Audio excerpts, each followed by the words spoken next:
Boyeng Torre, mahalaga ang pag-uusapan natin. Kailangan ko kayo. Sa 2028, pangarap kong upuan ang pinakamataas na trono sa bayan. Pangarap kong maging presidente.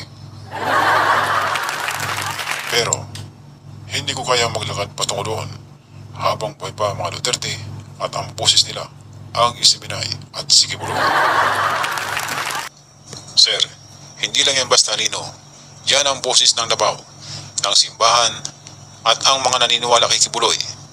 Duterte Tandim, kung gusto nating makamit ang pangarap mo na maging presidente, wasakin natin si Kibuloy, ang Isiminay at ang mga Duterte.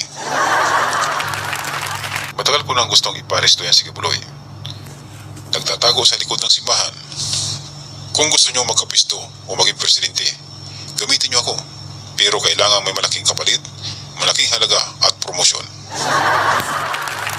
Ilang taon ako naglingkod kay Duterte. Pero anong napala ko? Hindi ako na-promote.